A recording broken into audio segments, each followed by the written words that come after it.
All right, everything for India Kwan so mema obi bia kwa basho ko eba possible TV GH. India Kwan so and then they can win a channel so YouTube best also by the no share video no amana pe o share no like wa comment or subscribe we and share content no am on your videos ni bi I me ka so di ba ko bi add drop na me pese message wa da je no di adanse say anytime me nya adwuma ko yes next on my kon ga na mu nsem na madom spa akọ hwe bia me di bi eba be so me no ka so di ba ko bi add drop yenko tie nsem e wo audio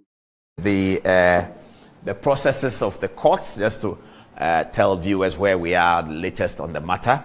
This is the big story for the NDC Congress, and you would have to congratulate the Dufour team for making it a big story, because in 2020, President Mahama ran against Joshua Alabi and all of that. None of it was a big story. We all knew going to the Congress that President Mahama was going to clock more than 97%. Some people think he will repeat 97%. It's possible that he may, but at least for the narrative, before the ballots are counted, Dr. Dufour has managed to make this a two-horse race. This is the first time President Mahama is being involved in a two-horse race. I think this is the very first time he's been ever since, because in his parliamentary career, he ran really in Bole Bamboy. No, he ran in Bole Bamboy, yes, in Savannah. He ran Bole Bamboy really unopposed all the time. Once upon a time, Otiku Jaba competed with him, but he defeated her in a landslide. So this will be, perhaps, in political history, this will be the first time that in terms of the narrative, President Mahama has been in a two-horse race. Everything else he's done has been a one-horse, apart from the big presidential elections of 2012 and 2016 and 2020, some of which that he was an underdog. Like the 2020, he came in as an underdog, and he did quite well, but he didn't win.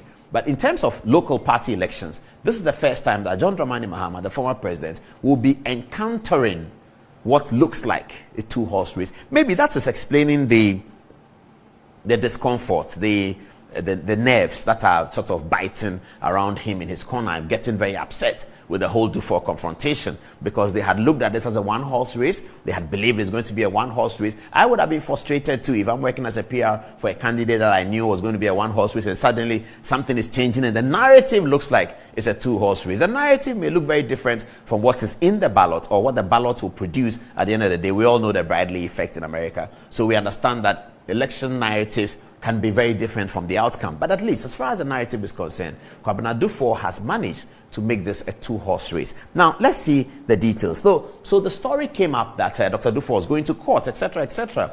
It became more worrisome to the NDC when the Electoral Commission, having been served with the, and tonight we will explain why the Electoral Commission, having been served with court documents that is pushing for an injunction, will issue the statement they did. That statement they did saying that they are restrained from performing their functions because of the notice of an injunction. We'll explain that to you. So, okay. So now the Electoral Commission issues a statement, and they say that, well, we have been served with writs, and so we are unable to participate in the elections of Saturday. Let's get the Electoral Commission statement. Do we have it? Okay. Can we get the Electoral Commission statement? It will come quickly. We are done with President Mahama and Donald Trump. All right. So that's the Electoral Commission's statement. And it's as follows. The Electoral Commission, EC of Ghana, represented by the chairperson, Mrs. Jean Mensah, and her two deputies, Mr. Samuel Tete, Deputy Chairman Operations, and Dr. Eric Bosman Asare, Deputy Chairman Corporate Services, met with the leadership of the National Democratic Congress and representatives of the presidential aspirants of the NDC today, Wednesday, 10th May 2023. The meeting was held at the offices of the Commission. The purpose of the meeting was to communicate the Commission's decision regarding the supervision of the upcoming presidential and parliamentary primaries of the NDC slated for Saturday, 13th May 2023. The chairperson informed the meeting that in view of the injunction seeking to restrain the Commission from supervising the conduct of the primaries, the Commission had taken the decision not to go ahead with the supervising the conduct of the elections until after the determination of the case by the court. All the representatives present expressed agreement with the position of the Commission. The meeting, which was attended by Mr. Johnson Asiedu Nketia, representing the NDC, Dr. Peter Otokuno, representing Mr. John Dramani Mahama, Mr. Rojo Metal Nunu, representing Kwabena Dufour, and Mr. Mohammed Al Hassan, representing Mr. Kujubonsu, was cordial and successful. Very, very interesting. Johnson Asiedu Nketia is eating humble pie. He said he would never talk to Electoral Commission. He said he would never talk to Jean Mensah, etc., etc. But it's not humble pie, it's democracy. I have to commend him for that. I shouldn't say humble pie. I have to commend Asiedu Nketia for changing his mind and returning to the Electoral Commission to do business with them. That's what we have to do. This grandstanding, I won't go to the Electoral Commission, I won't go to Peace FM, it's not important. It doesn't work. Go to the Electoral Commission. We are getting somewhere, because that is the state institution that has to deal with it. And Madam Jean Mensah has been appointed pursuant to the constitutional provisions and the act as Electoral Commissioner. You have to deal with her, whether you like her or you don't like her. We don't have to like each other, but we have to work together in a constitutional arrangement. We have an Electoral Commission whose rules are clear. Today, the NDC is at the Council of State seeking to change some of the appointments the president made. It makes sense. We have institutions. So you don't like something, there's a place to go. Rwanda doesn't have that. Remember, Rwanda has only Paul Kagame. He is judiciary, executive, legislature, everything. We don't want that. Okay. All right. So the meeting ended. Here are the photographs. Please, viewers, put it on. Let's identify them one by one by one by one. Okay. Yes, there it is. Let's start from the extreme left. There are too many smoke. I think the one behind is Amate, who used to be the boss of LECMA. I think he's the one. He has a lot to do with the NDC Elections Committee. So I suspect he's the one. I'm not sure who is the black and white smoke next to him. Then there's a very handsome man in the jacket. And then next is Rojo Metilnunu. I'm not so sure whether they had biscuits at this event, but Rojo Metilnunu is there, a senior man, very, very senior. And then the resplendent Jean Mensah as always. Jean Mensah is standing next to Asiedu Nketia. And Asiedu Nketia is standing next to Bosman Asare.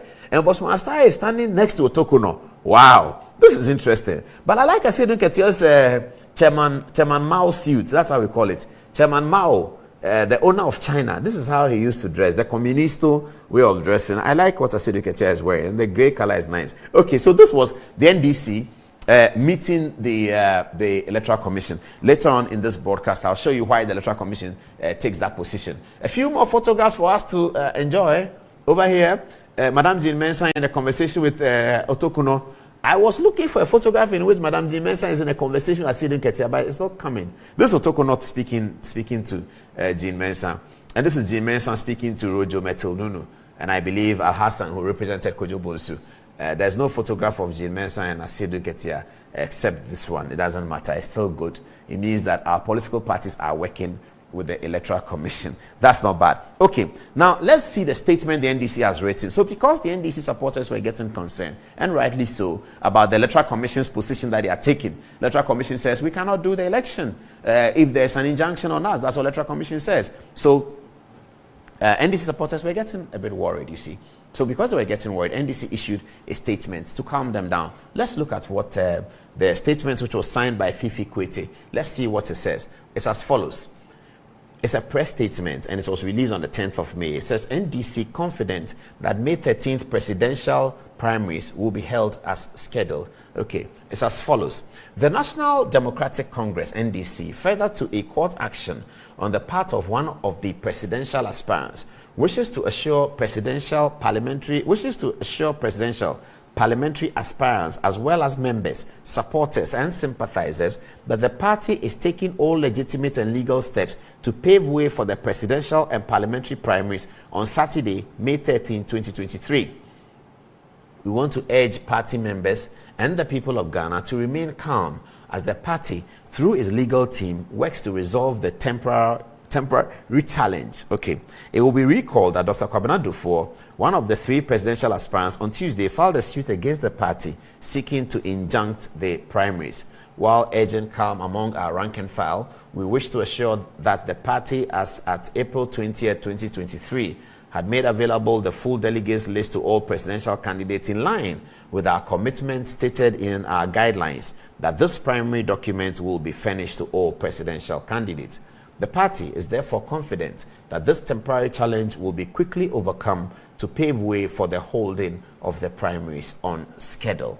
Okay, so the NDC says that is assuring its supporters that the primaries will occur on schedule. Now, let's explain the matter we talked about, the small legal matter, why the Electoral Commission must do that. So there's a legal principle that we have been told about, haven't we? And it's about an injunction.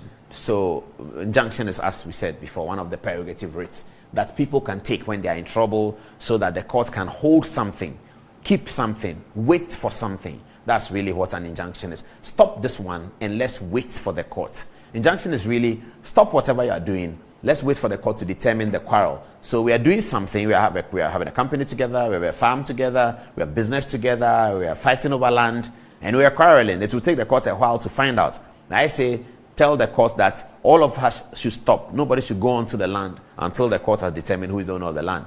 The fundamental philosophy behind it, the no-brainer, is that if you did something and then the injunction and then the ruling comes against you, you will not be able to reverse it. So, for instance, if two people are quarreling over land, have plots of land, and I put my building there, and then you take me to court with that injunction, and I ignore the injunction, and then the court hears the matter for 17 months. They finish and they say, I have lost. The house is not for me.